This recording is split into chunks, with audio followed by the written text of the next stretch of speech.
Al-mubazzirina, orang yang menghamburkan, minar rijali, dari para golongan laki-laki, wan nisa'i, dan perempuan, wasibyan, dan anak-anak kecil, amwalakum, ay amwaluhu, ay amwalahum, janganlah kalian berikan harta mereka, allati, yang adalah harta itu, ay allati, amwal, fi aidikum, yang berada di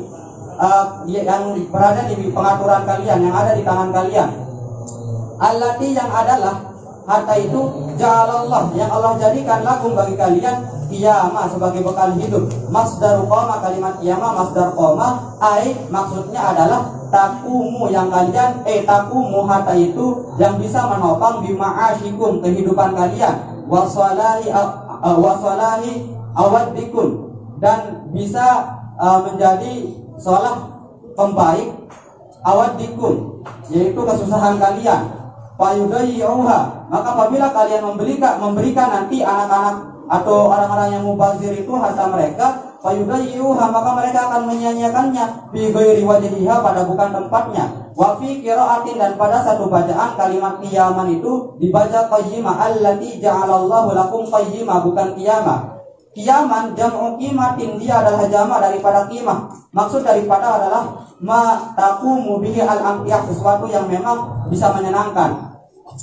Warzuquhum, dan berikanlah warzuquhum fiha, ay at'imuhum, dan berikanlah hum, mereka, yaitu anak-anak itu, fiha, daripada harta itu, at'imuhum, berikanlah mereka makan, minha, daripada harta itu, waksuhum, dan berikanlah mereka pakaian, waqulu, dan katakanlah oleh kalian lahum, bagi mereka, qaulan ma'rufa, yaitu perkataan yang baik.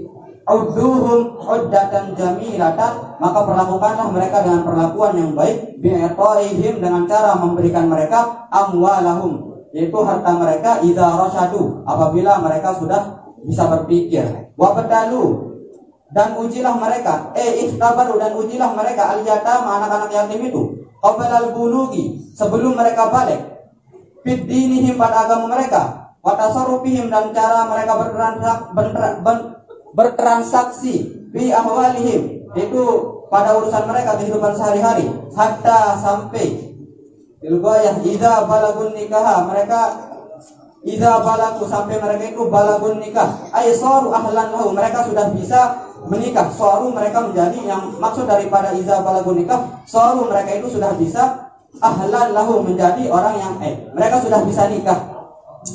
Bil ihtilam, entah nanti baliknya itu bil ihtilam, dengan cara bermimpi, ausin, ataupun dengan umurnya ini, wahua, dan dia sin ini, istiqmalu, sempurnanya, khamsata asyarata sanatan, sempurnanya yaitu 15 tahun, inda Syafi'i, menurut Imam Syafi'i. Wa fa in anastum, ay abasartum, maka jikalau kalian sudah melihat, minhum, dari mereka, anak-anak yatim itu, rusda, ay solahan, kebaikan, fi dinihim, pada urusan agama mereka, wa malihim, dan cara mengurus harta mereka, pada fa'u, maka kembalikanlah, maka berikanlah ilaihim, kepada anak yatim itu, amwalahum, harta mereka, wala ta'kuluha, dan janganlah kalian makan harta itu, ayyuhal awliya, wahai para pengasuh anak yatim, israfan, ay bi ghairi haqqin, dengan tidak beraturan, maksudnya di sini menentang aturan agama, bi ghairi haqqin, dengan tidak benar. Halun, kalimat israfan ini adalah menjadi kalimat hal. Wabidaran, ay mubadirina ila wabidaran, ay mubadirina, kalian itu terburu-buru, ila impakiha, untuk membelanjakan harta itu, muhafatan, karena kalian takut, ayyak baru, bahwasanya nanti anak yatim itu besar, rusada, mereka sudah bisa berpikir, zimukum, maka itu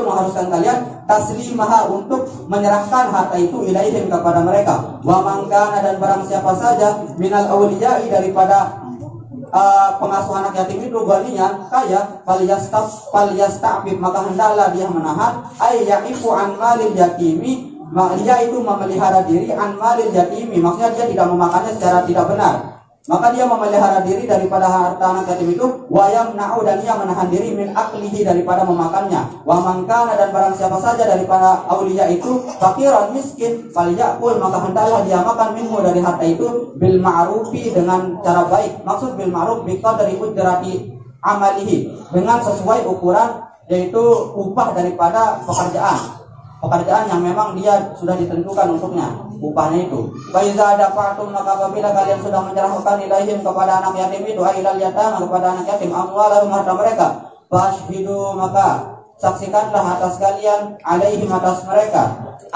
annahum, bahwasanya mereka, tusallimuha, sudah menerima harta itu, wabaraktum, dan kalian sudah bebas, wabaraktum, dan kalian sudah bebas daripada harta itu, li'alla, agar supaya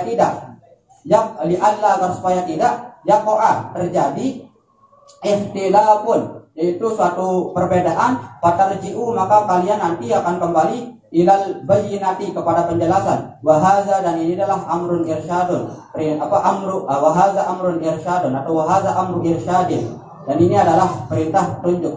Wakafa, dan cukuplah billah, yaitu Allah, alba zaidah, ba di sini ziyadah, yaitu waqafallahu, asalnya hasiba ay hafizan, sebagai penjaga, li'amali khalqihi, bagi amal makhluknya, wa muhasibihim, dan Allah yang akan menghisab mereka, dan sebagai penghisab mereka.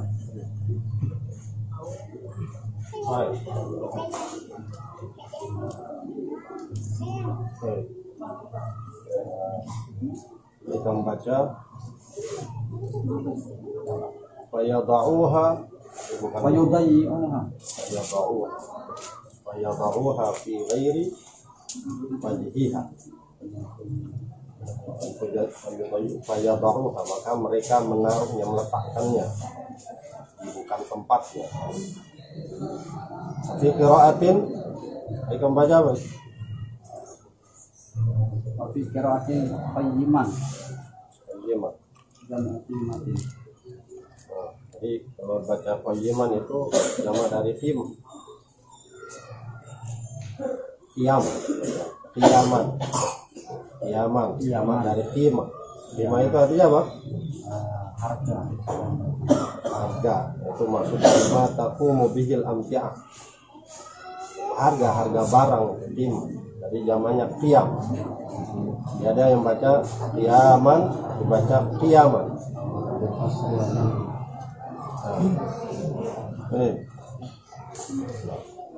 Coba dia Rabbi fakuluhu hani'an mari'a.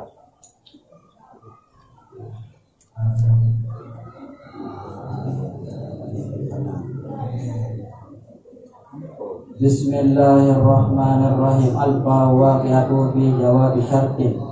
Qulu fi'lu amrin mabniyun ala hazfin nun. Qulu fi'lu amrin mabniyun ala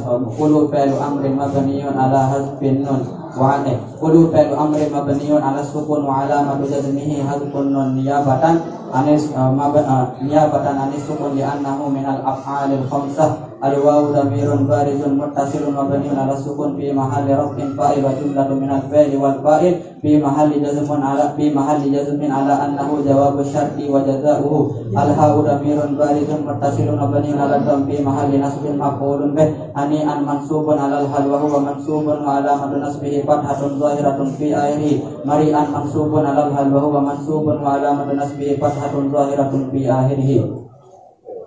Baik, dijelaskan.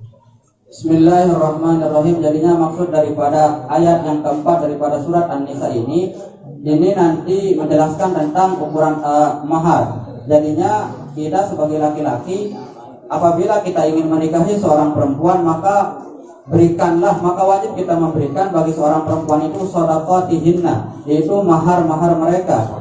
Shadaqatihinna yaitu mahar mereka, nihlah ini nanti ada istilah ulama. Itu intinya kalau nikah di sini adalah anti binafsi, yang bisa menenangkan jiwa perempuan tersebut. Tapi nanti masalah ukuran banyak atau sedikitnya mahar itu di dalam mazhab Syafi'i terkhususnya dia tidak ditentukan. Makanya nanti boleh kita menikah itu entah nanti dengan sepasang sandal jepit, intinya itu boleh. Sebagaimana yang ada di dalam kitab Kifayatul Akhyar juga dijelaskan demikian, yaitu ada seorang perempuan daripada Bani Firazah yang dinikahi oleh Nabi Muhammad, yang Nabi Muhammad SAW menikahkannya dengan seorang laki-laki, kemudian yang menjadi mas kawinnya itu adalah sandal jepit. Lalu ditanya oleh Nabi, apakah kamu aroditi an nafsika, apakah kamu reda dengan sandal jepit ini? Ya, saya reda, kata perempuan itu. Ada seorang kisah sahabat yang ingin menikah dengan perempuan, kemudian di sana saya lupa namanya, di dalam kitab Fiqh Sunnah ada hadisnya bahwasanya seorang sahabat itu mengatakan dia ingin melamar seorang perempuan, lalu perempuan ini menjawab, tidak ada seorang yang akan menolakmu kecuali kamu ini kafir. Gara-gara kamu ini kafir, kamu banyak ditolak. Seandainya kamu itu Islam, tidak ada perempuan yang akan menolakmu. Maka jikalau kamu ingin menikahi saya, cukup yang menjadi maharnya itu adalah kamu masuk Islam. Yang ini menunjukkan mahar itu tidak ada batasannya, tapi sunatnya mahar itu adalah asyaratul darahim, yaitu 10 dirham, sebagaimana yang ada yang Imam Abu Hanifah mewajibkan 10 dirham tersebut. Nah, kemudian Imam Syafi'i menyunatkannya karena di dalam kaidah ushul fikih al-khuruj min al-hilal bi mustahabbah. Nah, selanjutnya apabila nanti mahar itu akan menjadi hak bagi seorang istri apabila dia sudah diwakil. Tapi nanti boleh juga suami itu menikmati mahar tersebut apabila dia sama-sama reda. Maka apabila si istri itu reda nanti dengan memberikan mahar yang sudah menjadi kepemilikannya itu bagi suami, maka boleh nanti suami itu ikut memakan. Kan di dalam surat Al-Baqarah itu dijelaskan, wala yahillu lakum an ta'khudhu mimma ataitumuhunna syai'a, dan tidak boleh kamu mengambil apa yang sudah kamu berikan kepada istri tersebut berupa mahar. Maka tapi apabila dia sudah bercerai, tapi apabila dia masih bersuami istri, nanti kan mahar itu mutlak milik si istri, tapi boleh suami itu memakannya dengan syarat ada saling reda di antara suami istri tersebut. Fa in tibna lakum syai'in minhu nafsan faquduhu hani'an mari'a.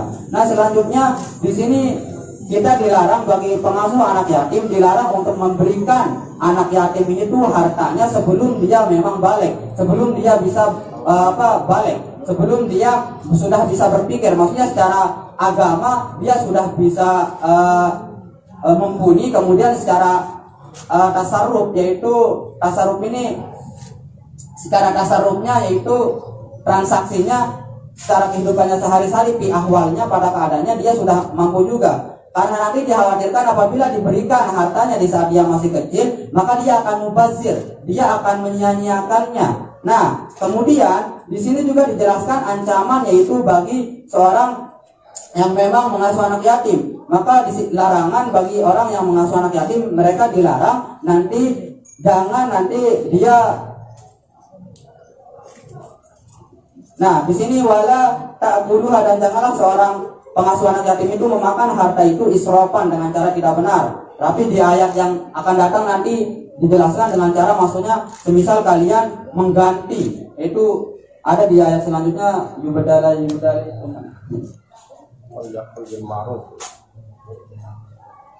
Nah, tapi di sini Allah Ta'ala memerintahkan apabila nanti.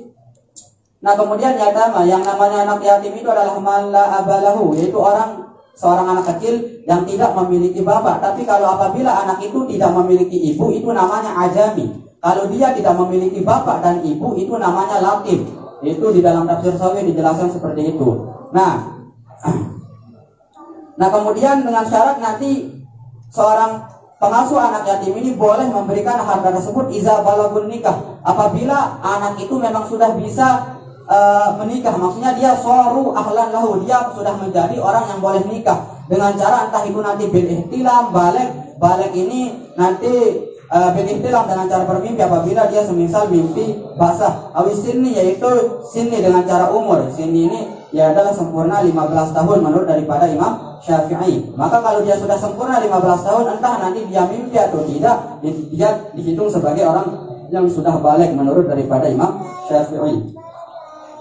Nah, kemudian di sini juga diperintahkan bahwasanya seorang pengasuh anak yatim itu apabila dia seorang yang kaya, maka dia diperintahkan di sini agar dia mengusahakan dirinya agar tidak mengambil daripada harta anak yatim tersebut. Akan tetapi jika pengasuh anak yatim itu miskin, maka boleh dia memakan harta anak yatim itu, tapi dengan syarat seukuran upah daripada upah dia mengasuh anak yatim tersebut. Maka apabila nanti seorang pengasuh anak yatim itu sudah menyerahkan harta kepada anak yatim, maka nanti harus seorang pengasuh anak yatim itu mendatangkan saksi. Kenapa harus mendatangkan saksi? Agar supaya nanti tidak ada terjadi ikhtilaf, yaitu raus mudi lah kalau bahasanya raus mudi, agar supaya nanti tidak terjadi ada yang memfitnahnya dia belum memberikan harta ini kepada anak yatim, maka disuruhlah mendatangkan saksi agar nanti saksi itu bisa menjadi saksi agar bahwasanya seorang pengasuh anak yatim itu sudah memberikan harta itu kepada anak yatim dan dia pun bersih daripada tanggungan itu lagi. Dan cukuplah. Kalimat hatta idza balagun nikah itu kalau dikaitkan dengan pernikahan dini. Balagun nikah tadi kamu baca tafsirannya Aisaru ahlan lahu bil ihtilal wa bisinni wa huwa istikmalu 15 sanatan 'inda syafi'i. Di balagun nikah itu artinya kalau anak sudah bermimpi basah atau dari segi usia dia sudah mencapai usia 15 tahun boleh menikah. Boleh ya? Boleh kan, bahkan kalau sebelum dia ihtilam pun anak itu nanti dia boleh dinakahkan yang dia digantikan menjadi wali oleh bapaknya.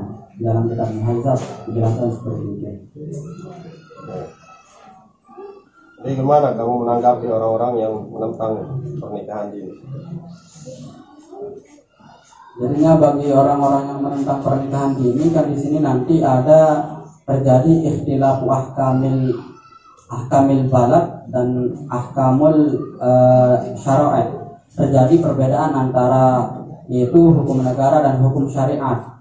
Jadinya nanti kalau secara hukum agama anak itu laki-laki ataupun perempuan ia boleh menikah di dalam usia dini. Apabila anak itu laki-laki dia masih kecil ya boleh nanti apabila dia belum bisa akad bapaknya yang mengakadkannya. Tapi apabila anak itu perempuan boleh juga entah dia itu sudah balik ataupun belum itu diperbolehkan. Tapi apabila anak itu bikr disunatkan, yaitu bikr itu masih perawan, disunatkan nanti bagi bapaknya untuk meminta izin kepadanya karena nanti dia akan bapak ini waliul mujbir, wali yang boleh memaksa. Entah anak itu mau atau tidak ya terserah wali tersebut. Begitu juga wali mujbir itu adalah bapu, maka boleh menikahkan daripada anak tersebut. Nah, dia sudah ataupun tidak. Tapi kalau secara hukum negara kan itu nanti dibatasi dia ditahdid yaitu sampai kepada umur sekarang 19 yang laki-laki, kemudian yang perempuan 21 tahun.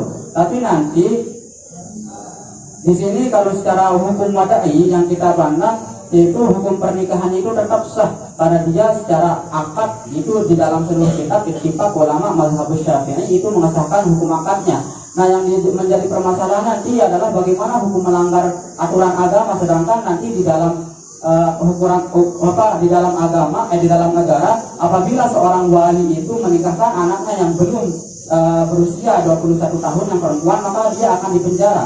Sedangkan di dalam kaidah usul fikih dikatakan yaitu sedangkan di dalam jalbil masalah muqaddam daril mafasad muqaddaman ala jalbil masalah, menolak daripada mafasad itu didahulukan daripada jalbil masalah. Memang nanti menikah itu adalah masalah, tapi nanti mafasad seorang wali itu bisa dipenjarakan. Otomatis di sini dia akan menjadi kerugian bagi si wali tersebut. Otomatis dia akan menzalimi dirinya karena dia akan dipenjara. Maka otomatis tersebut secara hukum negara dia tidak boleh, tapi secara hukum agama boleh. Hukum pernikahannya bisa dikatakan haram ma'as-sihah, dia haram tetap sah. Apa alasan negara itu tidak membolehkan pernikahan ini? Alasan negara tidak membolehkan hukum pernikahan ini karena memang kan nanti seorang anak itu tidak belum siap secara entah itu harta ataupun secara fisik dan lain sebagainya. Jadi kalau sudah balik belum siap secara fisik. Kalau sudah balik sudah siap, makanya kan 15 tahun. Bagaimana pendapat kamu tentang Allah menyatakan ada iddah atau tidak ada iddah untuk perempuan yang belum haid tapi sudah menikah, atau ada iddah untuk perempuan yang belum haid tapi dia masih anak kecil itu dan sudah menikah kemudian dicerai oleh suaminya, iddahnya 3 bulan. Sama dengan perempuan yang sudah tua, yang sudah tidak haid lagi. Itu kan artinya Allah menjelaskan bahwa boleh perempuan yang tidak haid itu atau yang belum haid itu menikah. Apakah Allah tidak melihat dampak negatifnya? Tetap melihatkan karena dia sah secara hukum syar'i. Terus dari mana orang-orang yang tidak membolehkan pernikahan dini itu mengetahui bahwa itu akan berdampak negatif kepada anak-anak? Sementara Tuhan yang menciptakan manusia sendiri itu menyatakan gak apa-apa. Itu artinya tidak akan ada dampak negatif. Kan hukum itu nanti tidak terus al-hukmu yadurru ma'illatin wujudan aw adaman.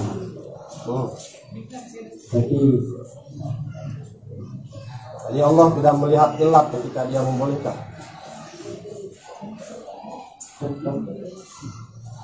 Tetap kan, makanya dia sah. Itu kan juga Allah Ta'ala di dalam satu sisi lain memerintahkan kita taat kepada ulil amri, atau taat kepada pemerintah. Tidak kan, dulu bahkan Nabi Isa itu kan seorang Nabi Isa itu dia lebih memilih taat kepada hukum negara daripada menjalankan apa yang ada di dalam kitab Taurat, yaitu berupa merejam seorang perempuan yang dibawa kepadanya. Dulu orang-orang Nasrani itu pernah membawa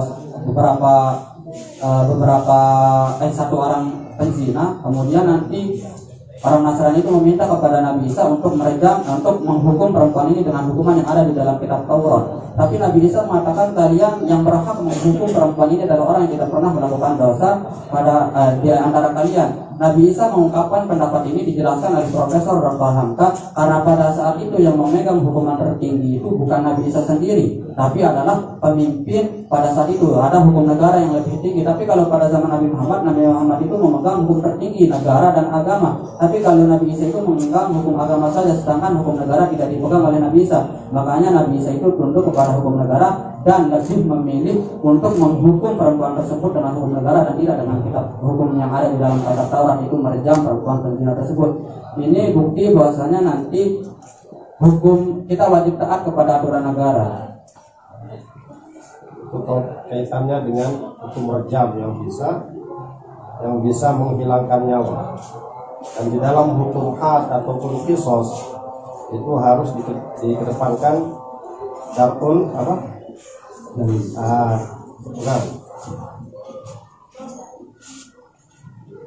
Yasqutu bisyubhat itu. Al-hudud yasqutu bisyubhat. Al-hudud yasqutu bisyubhat.